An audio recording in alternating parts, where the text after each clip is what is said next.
Hello, everyone, and happy Wednesday. Welcome back to the Absolutely WSL and Women's Championship podcast. My name is Freya, and tonight we have the lovely Chloe and Paul with us. Rosie will be joining us in a moment. She won't be too long, so you will see her popping up very, very shortly. Now, it feels like I haven't been here for ages because I was off gallivanting last week, wasn't I, at the Arsenal-Villa match in the Continental Cup, and we all know how that ended up. But it was a nice day away with some lovely people, so we'll leave that one there for that. So Chloe, how are you this evening? How have you been since I last saw you? Yeah, doing good. Just getting along with stuff as normal. Yeah, getting on with life. Yeah. Paul, how have you been, mate? Not too bad. Ticking along, house sitting, arguing with Arsenal fans on Twitter. You know, the usual thing. So the usual. Day in the life of Paul on Twitter. Looking after this fella as well. You can probably see Shay down the bottom. Yeah. I was just out of shot. I think your name's over. So who are we looking at here? So it's not just you kind of doing this. This is Shay. And this is an English shepherd who put it this way, we believe he's old enough to remember when Coventry City were in League Two. And so he is a rescue, and the family has had him about 15 years now. So, wow, 15! Wow. He's old, but he likes getting involved. He might get whimpery, so I might have to take him out the back because his bladder, being an older bloke. That's okay. If you suddenly disappear, we won't be offended at all. And hello to everyone in the chat who's joining us already. Spenny fan Chris, you're always there. Thank you and good evening to you. Hi to Johnny. Thank you very much for joining us as always. And good evening to Simon as well. Thank you for joining us. Now, it feels like we've got a lot of football happening, but at the same time, it didn't feel like there were that many matches at the weekend. So where we thought we would start is a brief overview of, now, if you joined us, was it 2 weeks ago now that we had the CONCACAF, the ACF, the FCA, all of the acronyms going on. And of course, that concluded the CONCACAF Women's Gold Cup at the weekend. And we have our first reigning champions, which are the USA. Now, it ended USA 1, Brazil 0. I don't know if anyone had a chance to catch the highlights of that one, but it just didn't feel like Brazil turned up, which is very, very strange for Brazil in that one. Did anyone catch any of those highlights? Because I know it was on a strange time for us in the UK. I saw the highlights, and the USA aren't convincing, are they? Not at all. No. It's going to be interesting if when Emma Hayes goes over, how much kind of work in that she's got. Yeah. Chloe, from a Chelsea perspective, should they be worried, do you think, of Emma Hayes going in? Yeah, it's what we've seen from sort of behind the scenes with Chelsea. She will not take any sort of, I'm not going to swear on here. Any prisoners, yeah. She doesn't suffer fools gladly. Let's just say that. Yeah. And she will whip them into shape. So, yeah, they should be worried. Yeah, and I think especially with the Olympics coming up, that they need that discipline, don't they? To be able to keep moving forward and keep progressing and not kind of stand still. And the other thing I really want to talk about was in the semi-final, the state of the pitch between Canada and the USA, and whether or not A, it should have been played in the first place, but B, would the USA have won if it was played on the proper pitch. So I have got a picture here, which I'm sorry to everyone, you're going to have to turn 108 degrees to see it. But this is Alex Morgan, and you can just see that groundwater actually on it. I mean, the state of that. I mean, Paul, should that have ever been played? No, I think if that was a men's game, that game never gets played.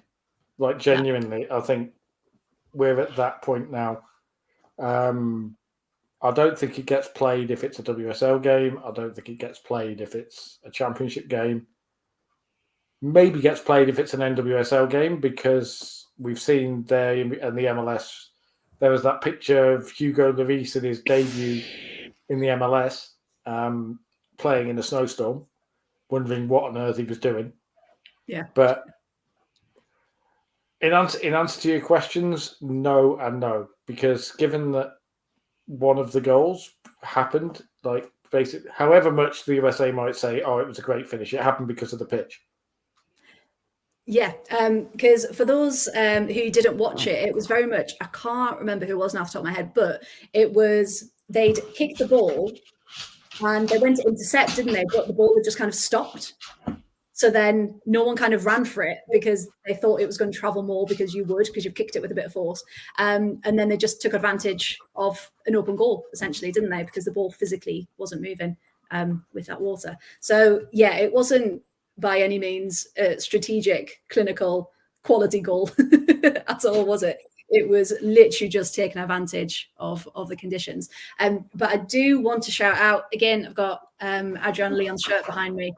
Top goal scorer in the Women's Gold Cup, phenomenal player.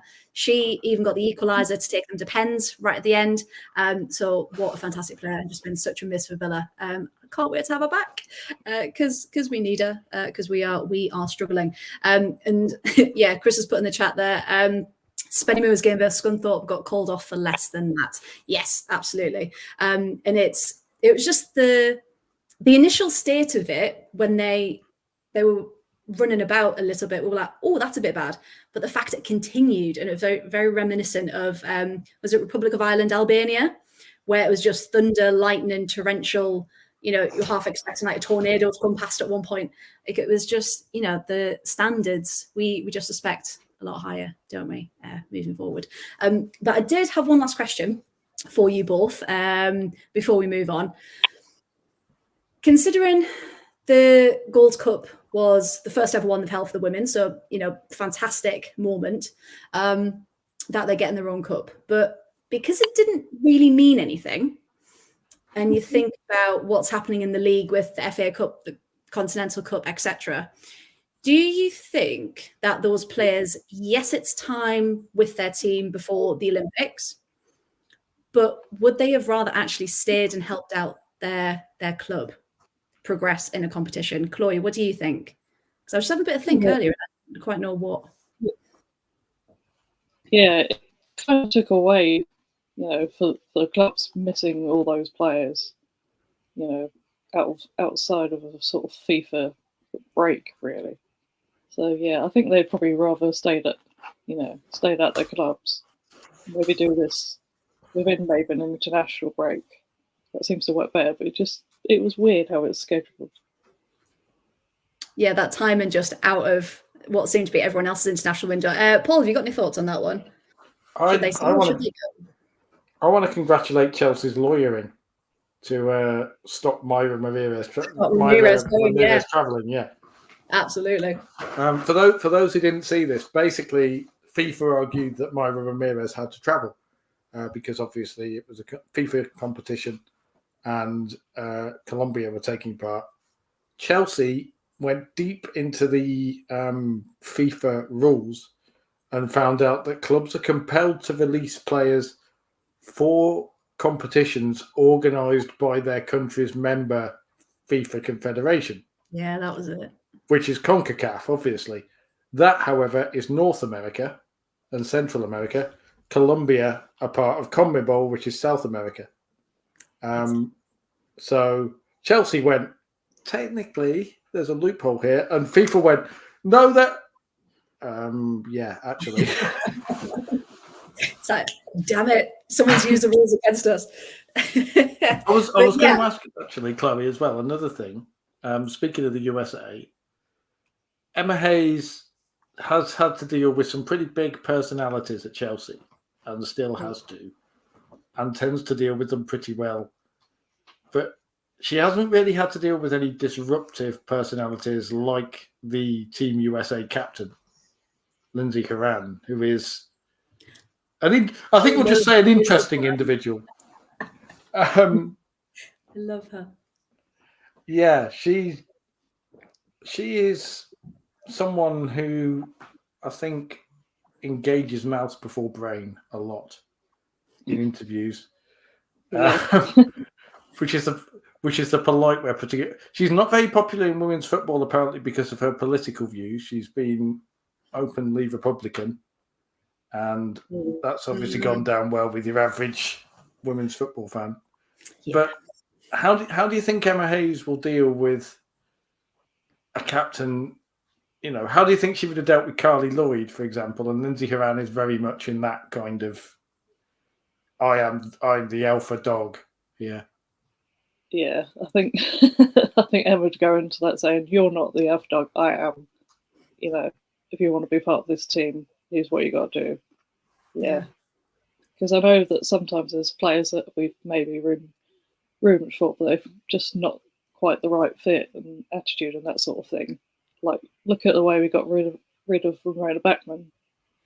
She was sort of disruptive and had an attitude, and Emma just got rid of her, and yeah, it worked. That's a good point, actually. Yeah. Rosie. Hello. Good evening. Good evening, Barry. Sorry, I'm late. No, don't worry. You okay? Yeah. Good. Oh, we're just talking Emma Hayes and how she can bring kind of her, how she needs to bring her ruthlessness to the US women's national team after the less than convincing winning ways in the Women's Gold Cup of the last couple of weeks.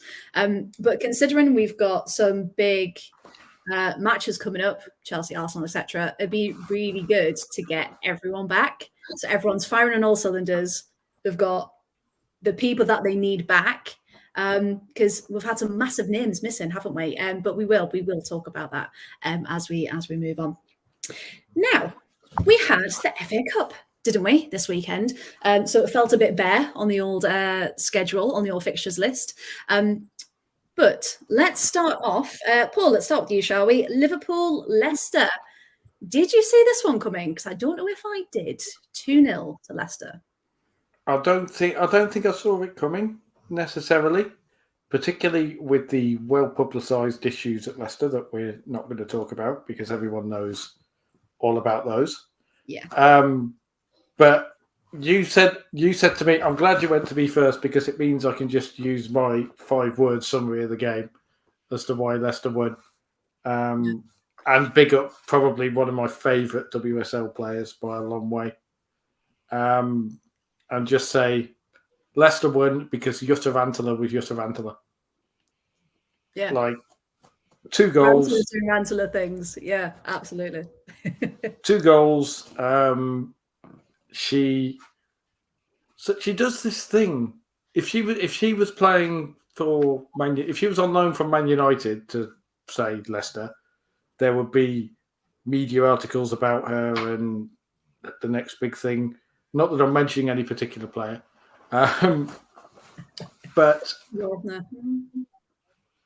Ranteler has outperformed said player in the WSL this season. I think she's now got 5 goals and 5 assists, which are more WSL goal involvements than a certain Arsenal golden girl as well, from midfield. And Leicester have just got this sheer bloody mindedness about them. They're very Midlands. I feel like I can say this as the Midlander here.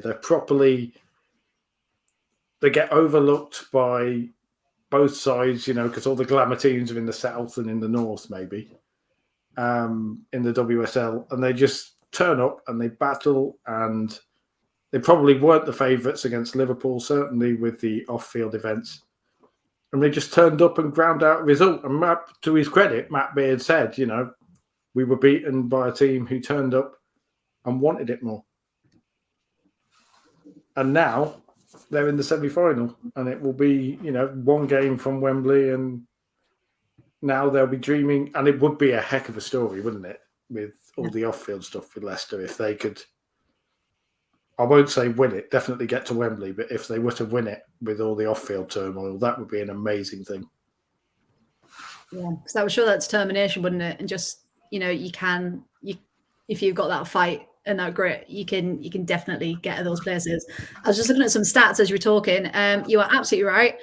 She's got 5 goals and 4 assists, so she's second in the assists in the WSL this season, which is phenomenal. Because we've said before, haven't we? Leicester are very much, they go about their business quietly. No one really pays any attention to them in the media. They don't have the stars, as you put it, unless you really kind of pay attention and you know exactly who people like Rantler and O'Brien and some of your other favourites, Paul, as well. From that team. Yeah, exactly. Like they're going about their business very quietly, and I think it's time people start to pay attention with Leicester. So yeah, very, very proud of them. Does anyone else have anything to say about that match? I know there was quite a lot that went on. No, I think we'll pretty much cover that. That's actually fun. Okay, so Chloe, we're going to come to you next with Brighton Man United. Now, after Man United's recent form, shall we say, not being too convincing, did you expect it to be such a win of that 4-0? No, I was not expecting that. United have not been the best, really, and then you've had Mark Skinner saying whatever he says on a sort of weekly basis. Yeah, I think it's good for them to be able to have, that sort of win. Plus against Brighton, who are a tough team, I would expect them to do better, but just, I guess, with, the interim manager, and they're probably not in the best place right now. So, yeah. Probably caught them at the best time, I think. Yeah, to take that advantage, because it was a really incredibly chaotic start. I don't know if anyone else caught the highlights, but I didn't quite know what to expect. I looked at one point; it could have literally gone either way. But United just found the way through and just kept going as soon as those floodgates opened. And I thought as well, they forced Barclay into some incredible saves as well. So I thought, actually, if they took their chances, the scoreline could have been a bit higher. But it was just really disappointing for Brighton that they just couldn't find the net in that match, because again, they created some chances themselves, didn't they? Paul, do you have anything to say on that one? Oh, you can't feed me stuff like credit to Man United. But it was interesting that I saw several of the vocal Man United fans I follow before the game actually saying they prefer Man United to lose that because it would hasten Mark Skinner's departure. Interesting. Okay. Interestingly, Man United have apparently said today they still have confidence in him. Interesting. Which implies that they haven't been paying attention, but also they said it will depend on the end of the season and whether or not he wins a trophy. So we now have a situation where genuinely, I think a decent chunk of the Man United fan base will be very happy that they got the trickier FA Cup semi-final, and B, that Skinner now has to care about playing for his job when he's already basically alienated most of the players by saying things like, we don't have the depth. Chelsea and Arsenal can bring on world-class subs. We can't, basically, is what he said in the last. Wasn't it also that I don't have to motivate my players? It's their job to motivate themselves, or something along those lines as well. Yeah. Yeah. It was an epic weekend. It was, spectacular. Oh, it was full house on Skinner Bingo, wasn't it? It was definitely had all the prizes on it. It was just, he's coming out with some incredible things. So again, it puts you in a tough situation, doesn't it? Because as a United fan, you want the best for your team. But if you know that some people are getting in the way of that, is it worth sacrificing, like you said, those results and possibly a Champions League place and possibly, a cup, to be able to prove a point? It's really hard, isn't it, to win a rock and a hard place? I don't know. I I've been in a position with the Sky Blues before where I've been like, I don't want this manager. I don't want us to win games. I want this manager gone. Every result is papering over the cracks, and I think this FA Cup run is doing that. And I think if you, this is probably going to go down well. I bet Sam's clipping this already, but I think if you're a true Man United women's fan, you should not want Man United to win the FA Cup. That is as bluntly as I'd put it, because I think that if Mark Skinner stays next season, it will only push Man United backwards. Yeah. And I think most fans know that. And it's a really sad state considering how they reformed, they came back up, they were doing so well. And to just see the impact of this season and where they could have been maybe if it all hadn't have happened. So yeah, something's got to happen, isn't it? So it would be very interesting to see how the rest of the season unfolds, as we have said before. Now, so we've done Leicester 2-0 Liverpool, Man United 4-0 Brighton, and Rosie, we're going to pop to you next for the Chelsea match where they won 1-0 away to Everton. Now, what did you think about this one? And did you think it was going to be just a 1-0 match? Because I don't think I did. Do you know, I expected it to be closer than the last home game was to Everton. I think they did really well. So in terms of possession, it was quite balanced. They both had equal numbers of shots. So Everton actually had more shots on target. But yeah, I think they played so well. They definitely tested Chelsea. I think maybe Emma Hayes would have been expecting a bit more of a tough game than it was last time, but not that tough. Obviously, Kat Bakari coming on and scoring again in half the amount of time she did last time was incredible. Yeah, to bring a talent like that off the bench, yeah, absolutely amazing. Yeah, so it's interesting in terms of that starting striker because Myra Ramirez is injured, as we know. So for the first half of the match, Chelsea didn't really have a striker.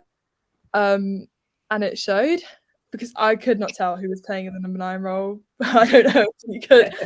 I think at one point it was Frank Kirby, Aggie Beaver-Jones. And yeah, Aggie played a lot better in the second half because once Kat came on, she was able to go to the wing. Obviously provided that crucial assist. But yeah, it was an interesting one. Yeah, I wasn't expecting 1-0, maybe 2, but yeah, it was interesting. Yeah, and it was Chloe, because I know you followed the Chelsea as well. Anything else that you thought about that game? Yeah, just Katarina Macario just come back from ACL injury and 2 goals in 2 games in barely any minutes is just amazing. So yeah, very impressive. Yeah, and you almost think, where can she go next with that one? And Paul, in terms of Everton and kind of their progression and how they're building, the fact that they were able to hold their own and really challenge Chelsea to just a 1-0, really, if you look at it, because Chelsea weren't their sharpest in that first half, especially. But yeah, Paul, what do you reckon about Everton's kind of progression, where they're going? Is it an exciting time for them? I think they desperately need investment because they've got Brian Sorensen, who is clearly doing very good things and has got a good nucleus of a team and has got the team playing how he wants. And this summer they've started to bring in players who have made you raise your eyebrows more, like, for example, your favourite Martina Piemonte. I don't know what you're talking about. Really? And a few others as well. Rika Madsen maybe as well. But I think they need that next level of investment. And I think if they do that, I think Sorensen is capable of taking him there because I think he's got his culture in place. And you can see it, that they're now running. Even a Chelsea who, let's be fair to Chelsea, weren't at their best. And Emma Hayes said, we weren't at our scintillating best. I think if they were, we can all agree they probably got 2 or 3. But even so, Chelsea on an off day a little while ago would still have put 3 or 4 past Everton, and now the fact that they're not says something about Everton's progression. And I think if you're an Everton fan, as several of the team are, you can be hopeful. You can be very hopeful. Far more hopeful than, say, Manchester United fans at the moment. Yeah, and who'd have thought we'd been saying that? Eh? And just speaking of Everton, the lovely other Chloe that we've got on the podcast, she was at Goodison Park tonight, and she was meeting Martina Piemonte and Yaya and Catchy Snoise. Not jealous at all, Chloe. Not jealous at all. She did send the pictures through and some videos. So now I'm manifesting that I can meet Martina on Saturday. That's what I'm trying to take from from this evening. But it looked like a fantastic night. So again, it's Everton putting that promotion on, isn't it? You know, come and meet the players, come and have a Q&A session, and just getting that media side on board, as we've seen work so well with the likes of Arsenal, etc. And it's getting those fans engaged, isn't it? So yeah, well done, Everton. They're doing marvellous things at the moment. So it'll be interesting to see their journey through the rest of the season. And the last one, Paul, I believe we're coming back to you again. Spurs City for the final game of the weekend that had to go to penalties. Now, I managed to get the highlights for this one. Wasn't really that impressed. What were your thoughts on this? Should it have got to pens? Was that the right results? Do you think that Spurs did win on the night? Yes. Because but only because not necessarily because of their performance on the night, but because of their progression through the season against Man City. And they're clear because you know we got sick of talking about Spurs versus Man City in cup finals and everything. There is probably a dimension somewhere where they don't play each other in the cup, but it ain't this one. And they got a bit of fortune with Chiara Keating having a nightmarish moment for Beth England's equaliser. That was a clanger, wasn't it? We don't want to have a go at women's goalies because certain male ex-footballers have done more than enough at that. But yeah. I think Chiara Keating will watch that back and go, I could have done better there. So for those who might have missed it, Paul, what was the blunder? What happened? It was really weird. It came out of nowhere. It was kind of a ball bouncing just on the edge of the Man City penalty area in the 96th minute. You know, a fairly innocuous thing. And Chiara Keating comes flying out to clear it, obviously thinking, right, get this as high and far down the pitch as possible, and just completely misjudges it. And Beth England nips in, and Beth England doesn't miss open goals. Beth England doesn't miss many with a goalkeeper in front of her, so she doesn't miss open goals. And I think that was probably the moment Spurs went, yeah, it could be our night here. And then you have moments like Amanda Neildon taking her first ever professional penalty in the shootout. Yeah. An absolutely hammering one. Becky Spencer saving a Chloe Kelly pile driver.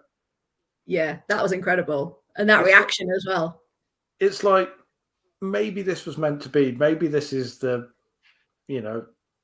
the work that they've done this season. And Robert Villahammer's talked about trying to improve every time they play against Man City and get closer to their level.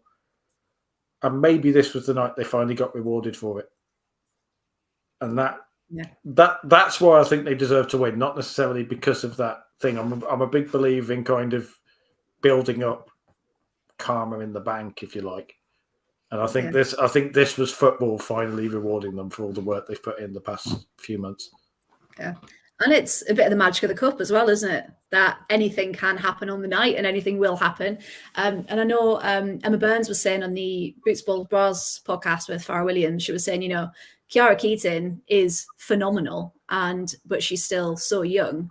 So any mistakes that she makes, she's going to make them. So people need to accept it, even expect it, because she is still learning. But that doesn't kind of take away from how brilliant she is.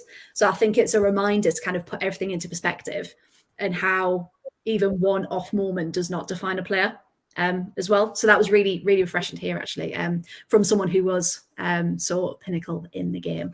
Absolutely. Now, everyone's keeping us updated with the live Sheffield United and Watford score as well, which we will come on to in a moment. So that brings us to the next round, the semis of the FA Cup, where we've got Spurs, Leicester, Chelsea United.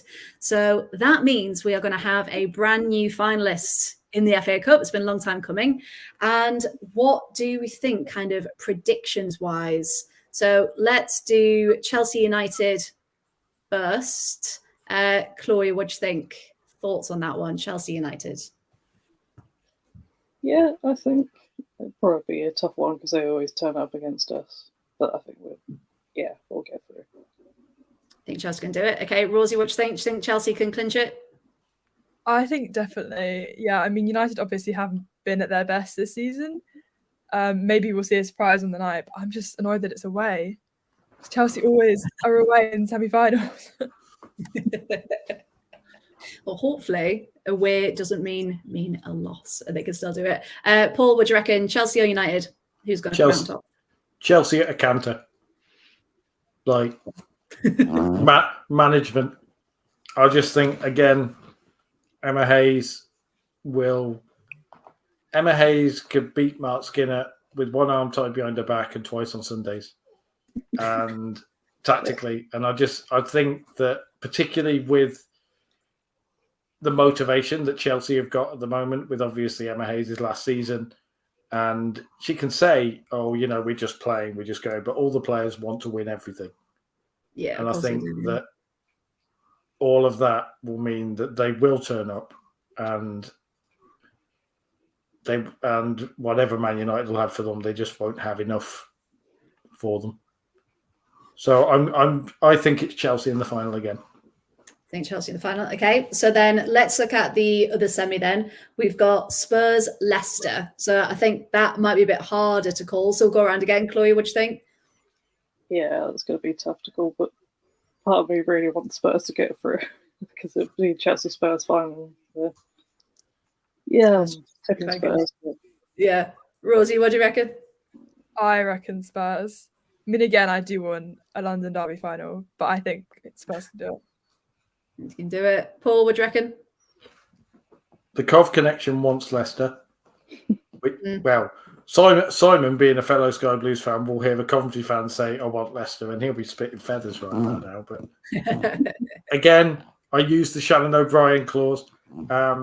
But head says, I think Leicester are the underdogs again, and I think they'll need another Jutta Rantanen or Lena Peterman or someone to step up and properly carry them through. And for the neutral, possibly, with no disrespect to Leicester, I think they'll want a Chelsea-Tottenham final as well, because Robert Villahan versus Emma Hayes is a tactical battle that I'd love to watch. See, I told you. I know. There's a Cov girl playing from Simon. That's my excuse. Yeah, it will be interesting one, won't it? So we're calling it here first. It will be a Chelsea Spurs final. That's our opinion. That's what we're thinking. Brilliant. Right. Thank you very much, everyone, for that one. So let's take it to the Championship. Now, because it was FA Cup weekend, these were very much catching up on all of the match days that had been missed out. And thank you to everyone in the chat. So we had Chris letting us know that Sheffield United won 1-0. And so did Johnny. Thank you very much. So apologies for the question marks. We didn't know that at the time, as it is literally just finished.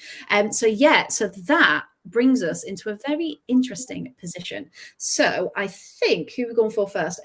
Rosie, we were going to talk about Crystal Palace Sheffield for this one.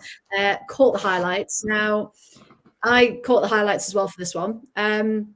Considering how much Palace dominated, I didn't think it was going to be a 1-0. What did you think about that one? Yeah, I was surprised that it took them so long to score, because it did seem quite Palace focused. I mean, Molly May Sharp just even in the opening minutes, just had so many chances and couldn't find the net. Yeah. So I'm glad she obviously got her goal because she was desperate. She wanted that goal. So yeah, I was surprised that it was only 1-0. Because it was off like 3-4 rebounds, wasn't it? Yeah, it was a mad goal.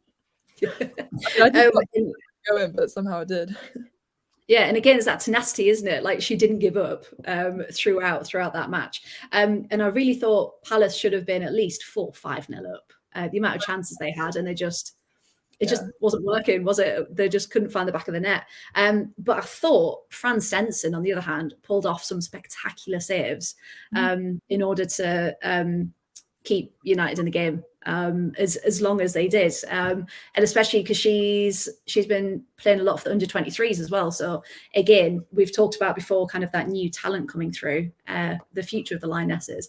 So the fact that she was pulling off those spectacular performances was brilliant in that one. And of course, Izzy Goodwin, ex-Villa player, so we always keep an eye on her as well. She had a couple of chances for United, but again, just went wide. So yeah, the fact it was 1-0, fair play to Fran Stenson and United for keeping it that low, to be honest. So yeah, it was an interesting one, shall we say. And United, again, were playing this evening. So that takes it to, let's just get our nice little graphic up. Bear with. Ta-da. So let's just check. So obviously this hasn't been checked for tonight's match as well, but Sheffield United are currently in 7th place with 20 points. So they're... Oh, well, that doesn't work. Let's just remove that. I'll just go from the live Google updated one. So we've got Sunderland are at the top on 34 points. Woohoo. So they should have all played 17 matches, and we've still got a couple of teams with matches still in hand to play. So I don't know where they're going to fit those in, but that's going to be an interesting one to cover. Palace, because they got the win, they are now in 2nd, 1 point behind Sunderland on 33 points, which, leaves Sheffield, after their win tonight, on 20 points in 7th place for that one.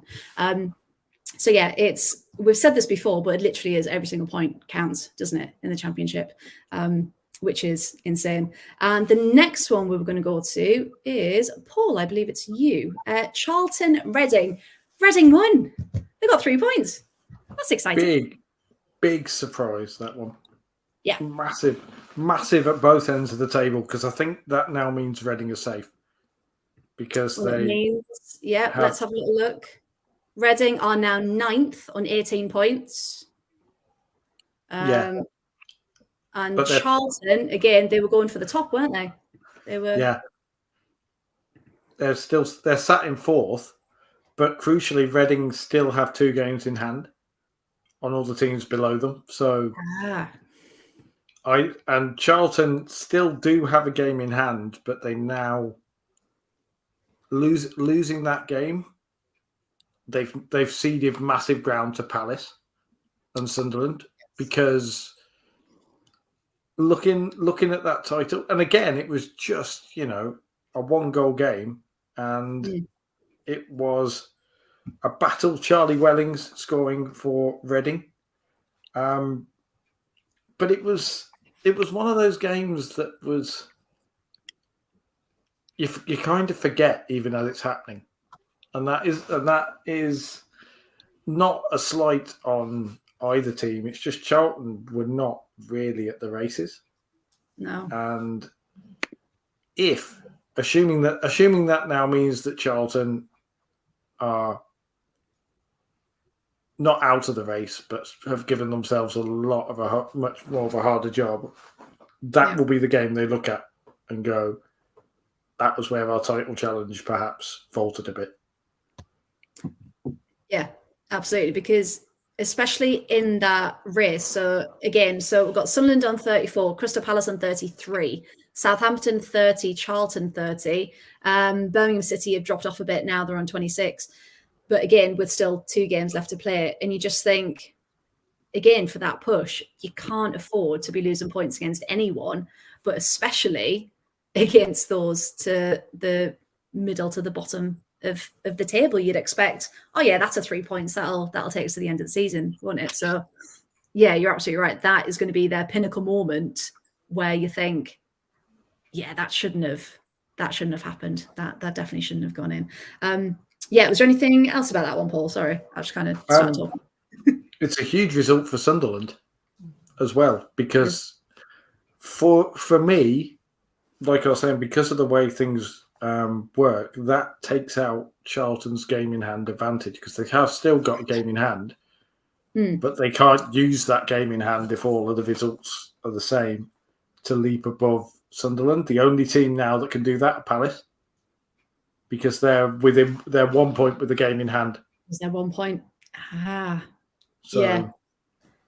And this is last game of the season is Palace Sunderland. Just saying. Because we said, didn't we, if we do a live on the last day of the season, Ant's going to be there, running for his life if Sunderland win it. I think he'll run all the way back up. Yeah, you'll be talking to him. He'll be passing landmarks on the way back up. Yeah. It's standstill traffic, and what you don't know, I'm running. I'm blitzing it. I'm getting back. So yeah, it's and again, looking up, Chris has just put there in the chat, looking at the fixtures, Reading versus Birmingham on Wednesday, 20th of March. Yeah, coming up. So there's going to be lots of midweek games coming up to try and fill those gaps, because we had lots of waterlogged pitches, didn't we? Referring back to last week, for those of you who missed it, that was an interesting 10 minutes, wasn't it, Paul? Of all the boys being a bit giggly with that one. So yeah, it would be it'd be interesting to see kind of again how those matches all come together, and can they take advantage of the different points scored there. Lovely. Right, that takes us to the third game, which was Blackburn 2, Lewis 1. Now, Lewis, of course, podcast favourites. We want Lewis to win with all of our hearts. We need them to stay up. But unfortunately, Chloe, it just wasn't the one, was it, to get anything out of this? What did you make of the highlights for this one? Yeah, it's a bit worrying for Lewis at the moment, really, being in the relegation zone, 3 points from safety. But I'm not surprised we were by Blackburn, because they've always been sort of a solid team, so I'm not entirely surprised by it and how they played. But yeah, I'm definitely quite worried about Lewis at the moment, with everything that's gone on off the pitch, and yeah, uncertainty. And yeah, I don't want to see them relegated from the Championship, but no, it's looking like it could be that way unless they grab a result here and there. I don't know. Yeah, it's a hard one again, because so looking at the table, because Watford lost tonight, they are right at the bottom on 12 points. Lewis are on 13 points, and then it jumps a little bit to London City on 16 points. And it just makes you think, again, every single point counts, not only at the top, but at the bottom as well, for those really struggling to avoid relegation. Now, Paul, what did you make of the fact that at 2-0 down, Lewis still had that fight to come back and get something back from it? Is it that kind of Lewis's tenacity to keep fighting? They remind me of the much lamented Coventry United in the Great Escape. They were counted out in December, weren't they? We were all looking at it and basically going, yeah, Lewis are 6-7 points back. They're down. And Watford as well. They keep going, but they've just had the bad luck in that I think it's 3 games out of the past 4, they've had a late equaliser, but they've dropped points. My stat might not be quite that accurate, but it's definitely around that. Yeah, I'm like Chloe. I worry for Lewis now, because I think they're going to need help from other teams. And I think Watford are going to need help from other teams at this point, because Sheffield United's win tonight probably makes them safe on the grand scheme of things. Although they do have to play both Lewis and Watford, apparently, Sheffield United. So yeah, and I've just noticed last game of the season, London City Lionesses versus Lewis. Oh, yes. Oh, that's going to take it right down to the wire, isn't it? Yeah. Oh, that could be. That'd That be- final is going to be interesting. We have to do a live last day because we've got relegation at one end, possible title at the other. We have to do a live championship last day now. You're just going to have us all spread around the country. All these ones. I think we should definitely do it. I think that would be incredible. Last live, see where people end up. And I'm just yeah, just looking ahead to the next match, so Sunday the 17th of March. We've got Lewis Watford, Lewis at home for that one. So again, that's going to be a massive match in terms of points. What else have we got? Yeah, I think who put it in the chat? There we go. Yeah, Spencer and Chris. 3 games on the 14th. We've got Blackburn, Reading, Palace, Birmingham, Watford, Charlton. And it's, again, you look at all these matches and you think, not each game now is affecting the other. And are you going to help out those above you, those below you? Like everything counts, doesn't it? Yeah, with Lewis, you've got obviously Lewis versus Watford on the 17th, but you also got London City Lionesses versus Sunderland. So that could be. Yeah.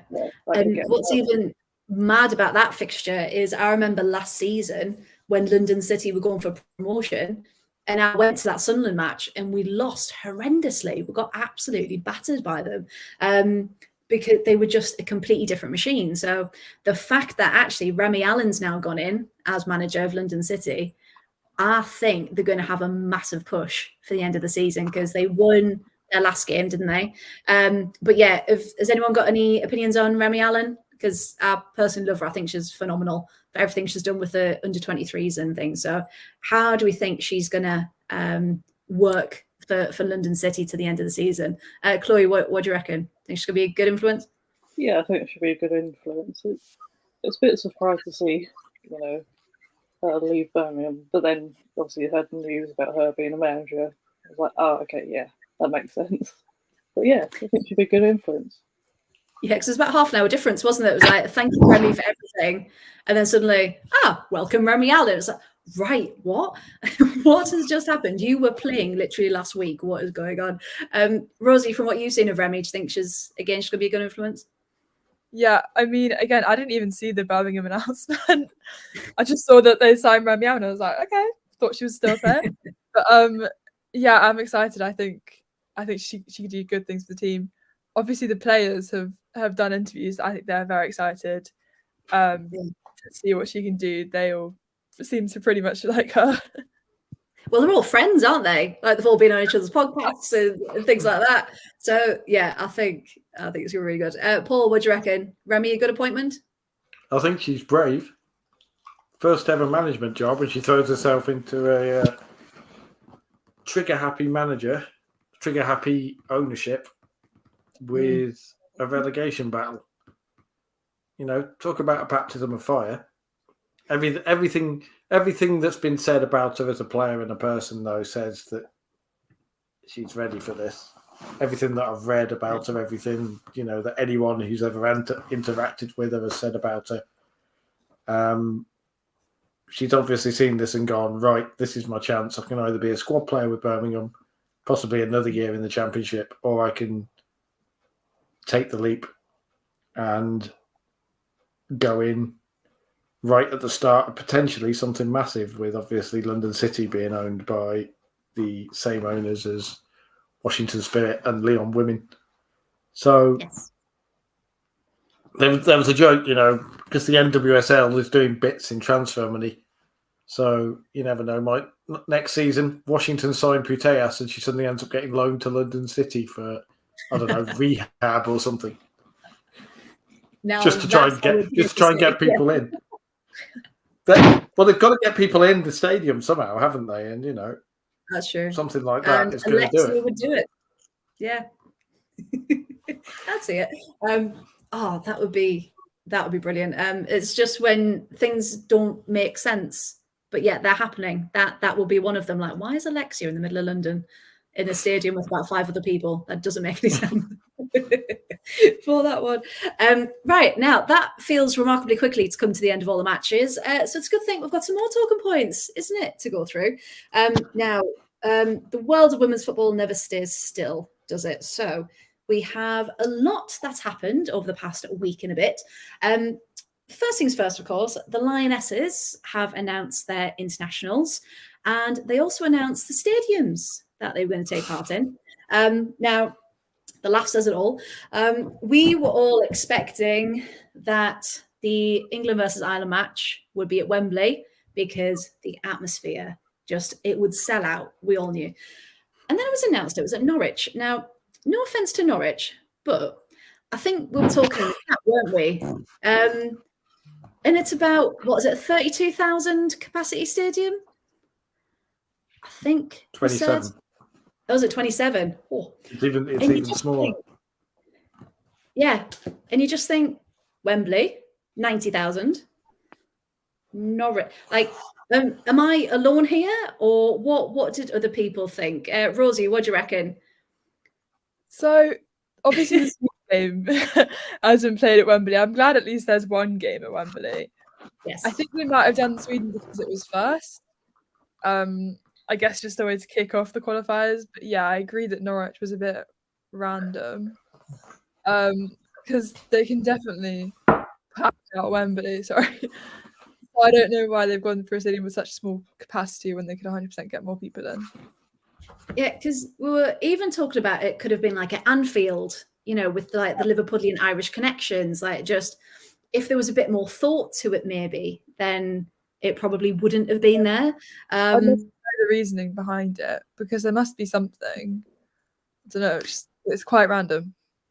Well, people were joking about there's a direct line from Dublin to the Norwich airport, and Ryanair do a direct transfer. And that was the only thing people could do, because it's just a bizarre appointment. Chloe, what do you think about that one? Yeah, it was really weird. I thought it would be Wembley for England and Ireland, but no, they decided to put most recent fixture at Wembley with weeks' notice. It's a bit weird. Probably shot themselves in the foot with that. Yeah, I mean, weird. But it shows you, though, doesn't it? The fact that, the website crashed when people went on to get their tickets. I trusted my friends to get my tickets forward, so I didn't have any stress. But but some people got through straight away. Some people were waiting for like hours to get in. Some people didn't even get the email. And you just think, well, actually, maybe that could be a reason why it's not at a Wembley or a bigger stadium, because if people may not go, there might be less traffic, there might be an easier process. But that could all be rubbish, of course. Paul, what do you think with the stadiums announced? Any thoughts? I mean, Norwich is somewhere people in England don't go to unless they have to. So why? No offense to the people of Norwich, of course. I think it might be because it's the summer. Maybe. They have had a Lionesses game there before in the Arnold Clark Cup. Yeah, but that's a good point. Taylor Swift is at Wembley. That'll be so why then. It might well be a concert thing. I mean, that's fair. Taylor Swift is a very powerful force on this earth, isn't she? But so then you'd think, look at another massive stadium.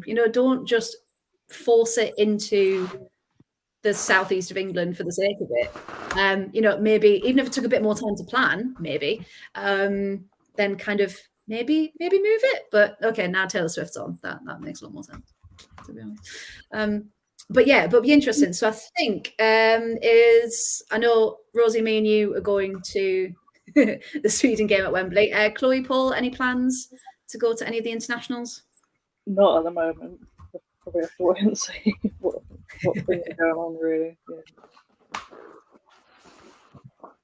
Yeah. Paul, are you going to try and go to any? I've forgotten. Has he gone? Not me. Not you. Sadly. I'm still here, sort of. Yeah. Yeah, not me. No, and James's Park, actually, thank you, Spenny Frank, for putting that up. I don't know if I can physically go into St. James's Park without burning. So that one was quite annoying, being a Sunderland fan, because I really want to go to that match. Might have to go to confession first or afterwards or something with that one. Get one of those little waddy right. What's that? Disinfect. Just get some hot water and just go for it. But yeah, so I thought, I don't know, we always talk about it, don't we, that we want a wider breadth of stadiums and it not just have like one token stadium in the north, and have them really spread out, and yes, have a Wembley, but make use of some of the other brilliant stadiums we've got as well. So we had a Stadium of Light last time, and then I suppose the St. James's Park this time is okay. I can kind of accept that one, but whether I go or not is a different matter. But I know loads of fan clubs and stuff are trying to maybe get some away travel going for the Ireland match, and I think that would be quite incredible. So if I can, I might be going to that one as well. But that's the nice thing about home and away legs, isn't it? You get the opportunity to maybe see new stadiums, do things you might never do before, and meet some new football friends and family on the way as well. Now, another one that me and Paul could probably rant to the end of time about. Someone has been doing some transfer rumours about a certain goalkeeper from Aston Villa. No. Daphne Van Domselaar is staying until she wants to leave. Yeah. So it came up, didn't it, just kind of out of the blue, that there's a release clause in Daphne's contract that's about 200,000, which is mad considering that is pennies now to the top teams, isn't it? And it then led us to think, well, actually, who's writing these contracts with those small release clauses? Because we said it when Laura Blinkilda-Brown was taken by City in the January transfer window. Hers was written, I think it was 2021, and she was still very much a teenager, yes, up and coming with England, but no one really knew about her. So that was a massive chunk if someone wanted to get her out of her contract. But Daphne literally signed last year. She's, the Dutch number one. She's not a nobody, as it were. So does anyone have any opinions on these release clauses? And really, should they be a lot higher now, considering the money in the women's game? Chloe, have you got any thoughts on that one? Yeah, I think some of them need to sign new contracts and put the release clauses up a bit higher now, because the amounts we've seen recently, especially in NWSL, has just been crazy. It's about time, but yeah, it's just like, wow, okay, we're in that sort of terms of money now. Yeah, and again, for clubs like Chelsea, Arsenal, City, etc., that can go, yeah, we'll pay the 200 grand. Whereas maybe for teams like Villa, Everton, maybe Leicester, Bristol, that kind of thing, they don't have 200,000 to just go, yeah, right, we'll trigger that.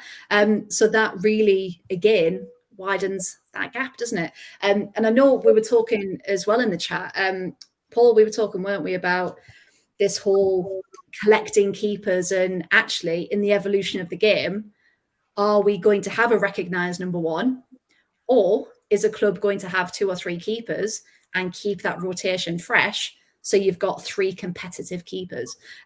Yeah, Paul, what do you think about this one? Because I know we could go on forever, but what's key thoughts for this one? Very, very quickly on the release clauses, I'm going to defend Villa very slightly, because when they signed that, 200k was something like £110,000 more than had ever been paid for a goalie. So it's just mad, isn't it? Yeah. You can't blame them for going, right, based on the current market, this is what we think is a decent release clause. Maybe it's my background coming from ice hockey, or maybe it's me being an old fogey, but I'm used to teams having starting goalies, And with two Chelsea fans on the panel, it's going to be fun saying this. I'm already hunkering down. But last summer, I was a bit critical of Chelsea signing Hannah Hampton and Nikki Everard on top of the two they already had.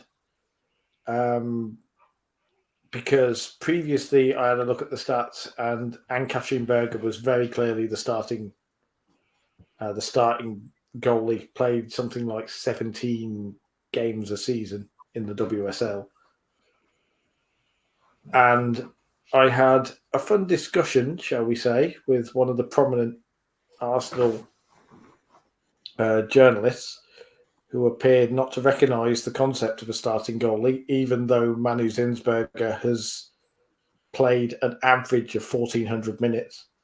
Because he was basically arguing that Arsenal have done this for years with players like Pauline Perrault-Magnan coming in, and they were doing it this season, and I was like, well, they're not, are they really? Because Sabrina D'Angelo was very quickly eased out of the starting lineup after initially starting.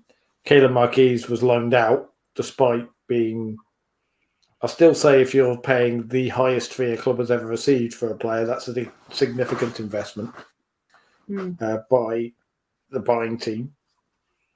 And I think the problem is they've just offered Manu Zinsberger a new contract. And it's a weird message, even in this new football world of, platoon goalies or whatever, to offer your starting goalie who's played the vast majority of your games the past 4 years a new contract, and then say, oh, by the way, we're after someone else. I still think that we rotate goalies and we don't have starting goalies anymore is an argument that was very much being made up to buy an Arsenal journalist to justify Arsenal doing what they were doing. I think Chelsea this season are the first team to have genuinely rotated their goalies. And successfully as well. We've got to give them credit for that. So I will eat some humble pie on my criticism of them from last summer. But Jonas Eidevall isn't like that. His squad management is not bad, but I don't know. I look at some of it sometimes and go, why are you not doing this thing that pretty much everyone else can see works better? Why are you still trying to shoehorn a player who isn't playing that role as well into that same role? And I get depth being a thing, but the Russo-Miedemar thing still is something that I look at, and I think there's still going to be ructions from that when Miedemar is back fully fit. Stina Blackstenius, by the way, has the most goal contributions for Arsenal this season, despite playing half the minutes of certain others and supposedly being the backup striker. So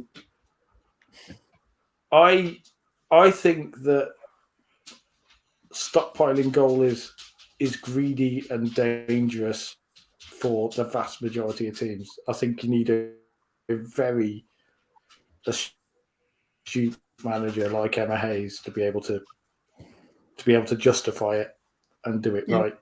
And I'm not sure Jonas Eidevall's squad management is that person. And I wonder if Daphne Van Domselaar will see that and think maybe I'm better off being a guaranteed starter.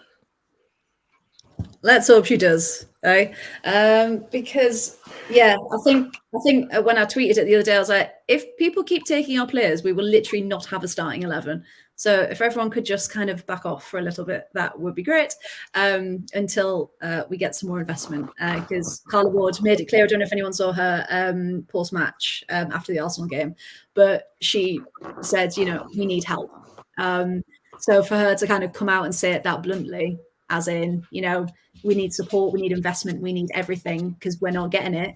I think that just speaks volumes as well, that some clubs annoyingly are not to state of the game and the state of the club, but can just go, we'll have her. Yeah, that's a couple of 100,000, that's fine. Whereas other clubs are, got to manage, well, we can't afford to keep her out on loan. We've got to bring her back. We need to send her on loan because we can't afford to keep her. Like, it's it'd be very interesting to see, especially when you come in as well, how that's all going to switch up. Is it going to be better for that? Rosie, have you got any different thoughts on that one? On the keeper situation? Anything? Yeah. So, yeah, I was quite surprised that Chelsea did sign Hannah Hampton last summer, as I think everyone was. But obviously, it's just been a massive surprise because I would say that she's now our number one. There's been some debate around that, but Satira Musovic obviously played against Everton. She didn't look that comfortable. She's kind of dropped off, hasn't she? That's a bit of a strange, yeah. Yeah, Hannah Hampton has been starting a lot, so she's just not that comfortable in goal anymore. So yeah, maybe I would disagree to say that Chelsea don't have a true number one. Chelsea do rotate their keepers because they don't really at the moment. And Katzenberger has been injured, so that's kind of why she hasn't been playing. But yeah, also I think last summer, I don't know what happened. I don't know why they signed two keepers in Nikki Everard and Hannah Hampton. Maybe something went wrong with the Hannah Hampton transfer. They thought they weren't going to get her, so they just panic signed Nikki Everard and then went, oh, wait, we can get Hannah. So that was kind of my guess, because then they just immediately sent Nikki on loan as well. Yeah, I do agree with Paul. That was an odd situation. Yeah, because we all kind of thought Hannah Hampton would maybe sign for use and then again go off on loan. We didn't think she would have sacrificed the season on the bench because she's too good to do that. But then I suppose we could argue that, she would be under Emma Hayes and should be under that coaching staff, and all of that experience she'd get would be a phenomenal way to spend a season. So the fact that she's actually playing and she's made it off the bench and she's a key part of those starting 11s, I think the person who's probably surprised the most is probably Hannah Hampton, that she's had this involvement. But fair play to her, she's brilliant. She really is. Massive miss at Villa, she is. But yeah, so it'll be interesting to see if anything does come of it. If someone's just kind of gone, it'd be a really good rumour, Van Donselart at Arsenal, and everyone's just gone off in a massive panic about it, including us, with that one. So yeah, so we'll put a pin in that, and hopefully, definitely is still with us at the end of the season. Please and thank you, anyone who's listening from Arsenal. Right, just couple of more things to skim through then. Now, the NWSL starts on Saturday. And I know we've talked about on various pods that some of us are going to start supporting this season because the kits sucked us all in. We thought, yeah, we like them. We're gonna start doing it. But of course, we mentioned earlier about BFC with some massive signings. We're expecting great things from them with some of the players they brought in. So does anyone have any feelings about the NWSL? Will you be watching for the first time? Do you have a team? And yeah, are you expecting great things? Chloe, we'll come to you first. What's your thoughts on the NWSL, if you have any? It's been interesting to observe it over the years. Yeah, there's been some sort of interesting results, but usually at the end, it's always the same. The teams winning the Shield or Championship. I mean, I know Portland Thorns did quite well for a period, and that's my team, and I'm backing them. I think that's mainly because Crystal Dunn there, so yeah, fingers crossed they do well this year. I think, yeah, hopefully there's a bit more sort of mix up between who's winning the Shield and the Championship. But it's more a bit sort of predictable near the end. So hopefully something different this year. Fingers crossed, yeah, because we've got two new teams. Is it the Utah Royals and BFC are coming into it this year? So it's been extended slightly. Rosie, have you got any thoughts on the NWSL? Yeah, so I didn't really follow it last season, but towards the end I did because it just got so exciting. But yeah, I'm surprised with the competition if I am going to follow it. But I have adopted BFC as my team. It's mainly because of Jen Beattie, because I love Jen Beattie. Yeah. I was never able to support her at Arsenal. Yeah, Arsenal. But yeah, I'm so excited. I was so excited about that move for her. I think it's insane because she was so obviously committed to Arsenal, but when the NWSL comes calling, you don't really turn that down. But yeah, I just also she wasn't really starting much at Arsenal, so it's good that. I mean, yeah, it'll be interesting to see what her role in the team is, but I'm very excited for the season, and I will definitely try and keep up with it. That's the thing. It can get to a point where there's just so many games and so many leagues. You're just like, right, what do I prioritize? Where do I go? Wow. I know it's bad, but you're right with Jen Beattie. You know, she was such a brilliant impact player for Arsenal, wasn't she? And then you just think, kind of, what can she then bring to that new squad, especially with it being their inaugural season as well. And I think if you've got Jen Beattie on your team, I think you're in for a pretty decent run for your first season with a wealth of experience. Absolutely. So penultimate thing I'm going to talk about. A couple of days ago, Liverpool said that their women's team was possibly moving to a new stadium. Chloe, I know you were interested in this one. Do you think that's a good thing that they're thinking about moving to a new stadium? Yeah, I think it's good, but also the stadium seems to be in the main running for it not so good because it's further out than they currently are, because they're currently in Birkenhead at Tranmere Rovers place. Because I know before that we used to play at Widnes, but the proposed stadiums are great name, by the way, the Totally Wicked Stadium at St Helens. That's a bit further out from Liverpool, which doesn't make sense. Surely you want them to be closer into Liverpool, even in Liverpool. That would make more sense, really, to get the fans in. But yeah, I think the move is good, but maybe be closer to Liverpool would be a better idea. Yeah, because is it a rugby stadium? Did I read that? I think so. Yeah, St Helens is rugby. It's like a multi-purpose kind of place. Yeah, like again, really. Yeah, and it's to. I don't know. It's kind of. It almost seems like it's come out of the blue, but to those that have been talking about it, it seems like it's been on the cards for a while. Rosie, have you heard about this story? Do you think it's a good thing that they're looking for a new premises, maybe closer to actually Liverpool, where they're meant to be representing and playing, or do you think for the attendances they're getting, maybe that the stadium they're at where they should be for the moment? Any thoughts? Yeah, I think you pretty much covered it there. For me, who hasn't really been following Liverpool, it did kind of come out of the blue. But yeah, it'll be an exciting move for the club if it does happen. Yeah, absolutely.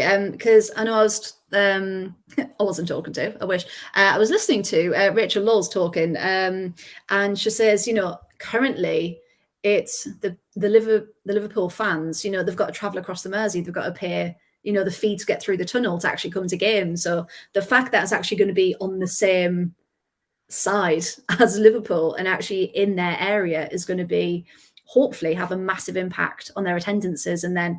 Because it is a bigger stadium, then hopefully they'll be able to fill it more. They can get that atmosphere. They can build that bigger fan base. And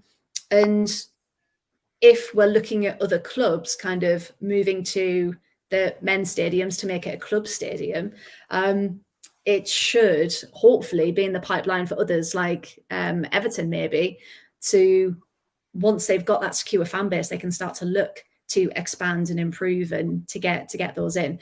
And annoyingly, Paul, are you back? I am indeed. Sorry. Yeah, it's fine. I was just going to bring you in because we were talking about this, weren't we? If some clubs are in these bigger stadiums, but it doesn't necessarily mean bigger attendances, do you think Liverpool wanting to move to this Totally Wicked Stadium, as it's called, do you think that's going to be a good move attendance-wise, or the fact that it's still a bit far out the way, do you think what kind of impact do you think that will have for that? I think it's harder to get to than Birkenhead for most Liverpool fans, but it's, from what I can gather, the transport links are still fairly decent. And Liverpool being Liverpool, they've been running free away buses, so I can very much see them doing, right, we'll run free shuttle buses from Anfield or something like that. Which, if I were running Liverpool, that is exactly the kind of thing I'd do if they were moving. saying, right, okay, yes, we're moving from Prenton Park, but we'll still make it possible for fans to get to a few metres at Anfield at an hour and a half before kickoff. Then we'll get you to St Helens and run a shuttle bus just like we run the 3 away games. And I think that's what teams have to do.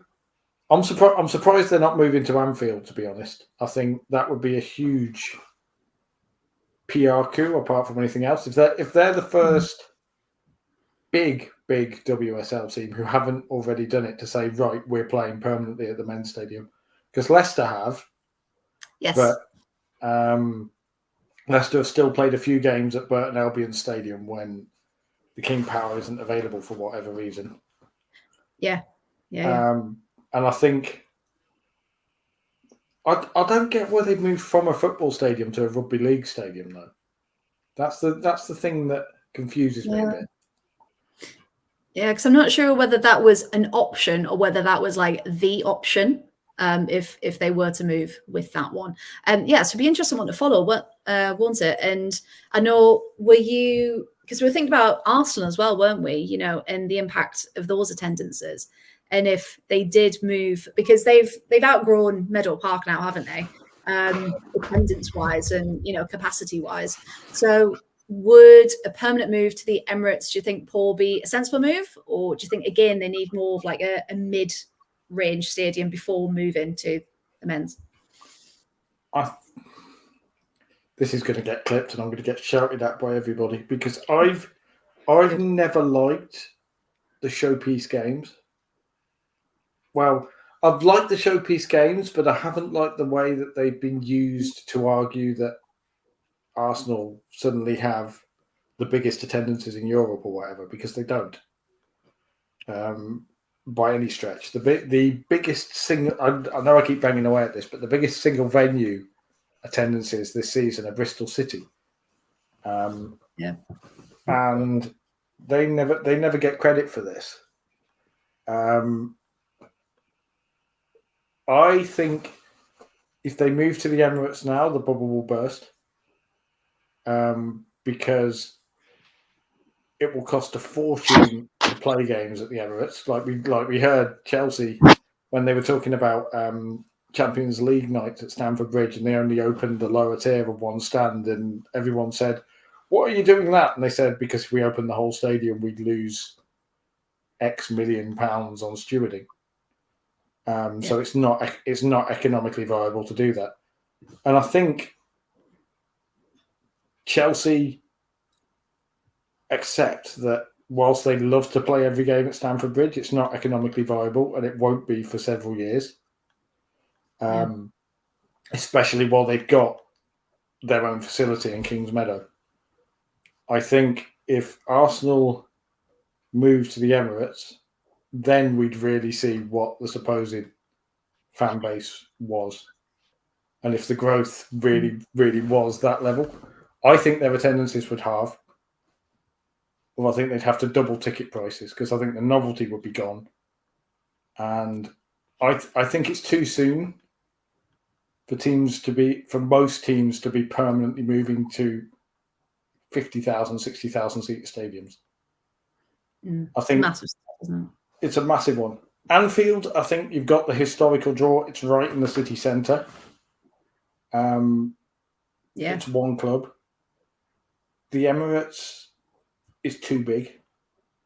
It'd be like, nobody would expect Man United to play at Old Trafford every week, Man United women.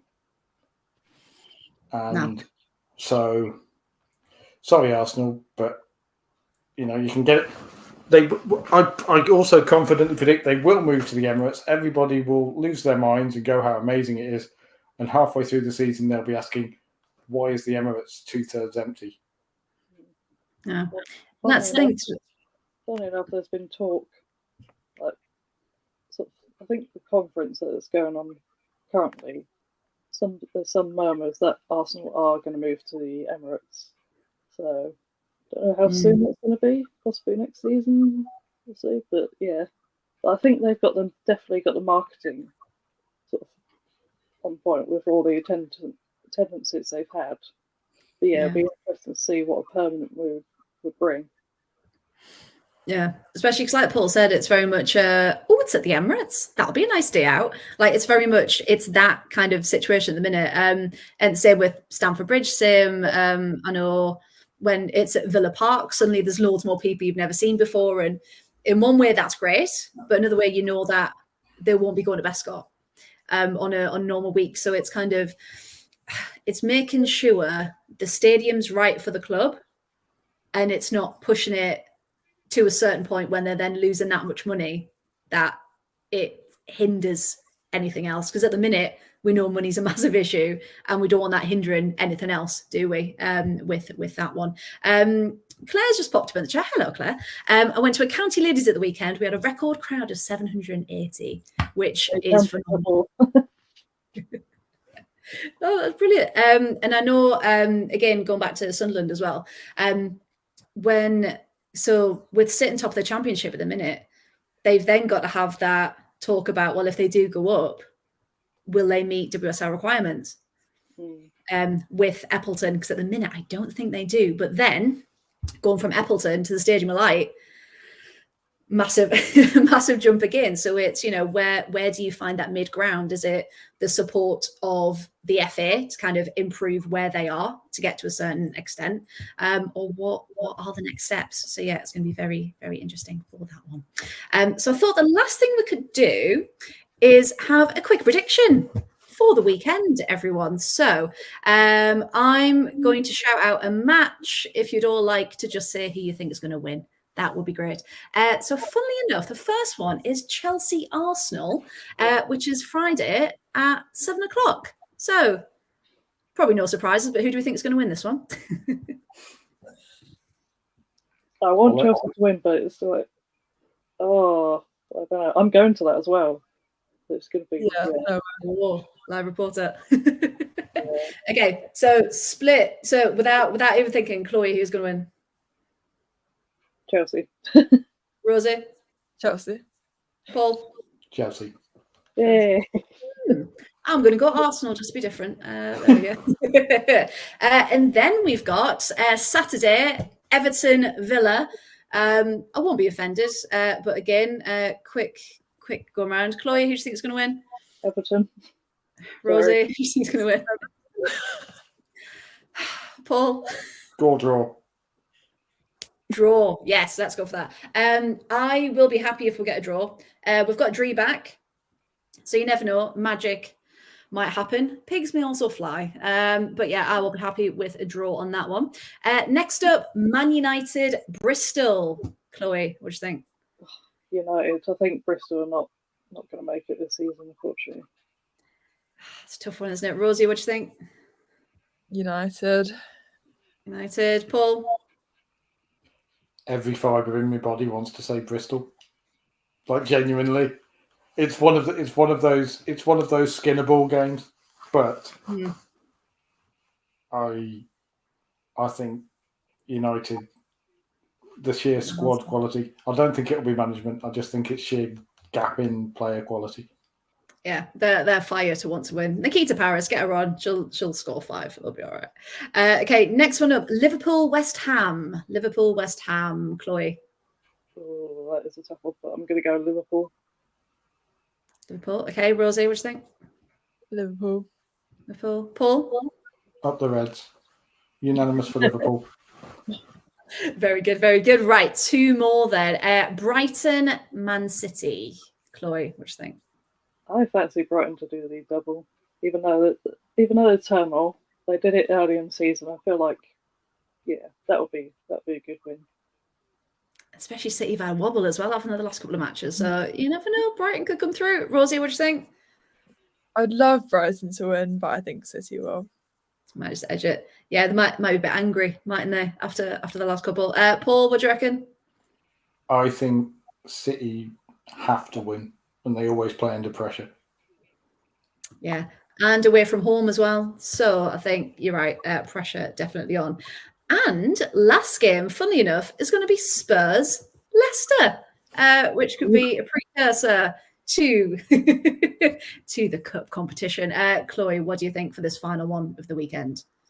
It's weird because I went for Spurs in the FA Cup, but I don't know, Leicester, I think, this weekend.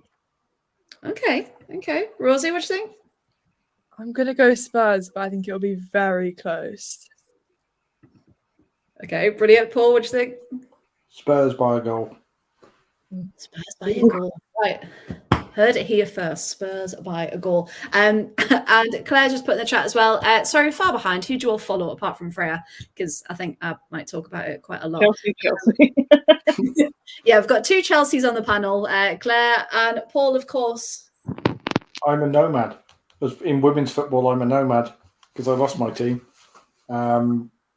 It used to be Coventry United, but they moved. So proud Coventry City and probably Sunderland and Crystal Palace are my 2 favourites. Oh. See, the disappointment then. I feel like you've got disappointment in me now. And yeah, I'm wearing Barcelona shirt tonight because they won 7-0 at the weekend. 7-0, 7-1 in Liga F, just because they're just phenomenal. Salma Paruello is just out of this world, but that's a different podcast. That's a different one. So we've come to the end, everyone. Thank you very much for joining us. If you would like to follow, where are we? There we go. Lovely. Look at all that. If you'd like to follow the Absolute Football Podcast on various different platforms, you can. There we go. Is it Chloe? You okay over there? Because you just sound like you're underwater, so I could just hear like a bubbling underneath. I was like, maybe, yes, but you're all good. Yeah. Yeah. So on Twitter or X, however you're calling it, we are at Absolute Ball Pod. On Twitch, twitch.tv/Absolute Football Podcast. On TikTok at Absolute Football Pod. Instagram, Absolute Football Podcast _ and same for. I'm going to look really old now. Is that Threads? Yeah, that's Threads. Does anyone use Threads? Is that a thing still? Do people use it? Not really. Not really. If you do, you can follow us there. And on Facebook as well at the Absolute Football Podcast. Perfect. And if you would like to follow the lovely team, Chloe, where can people find you?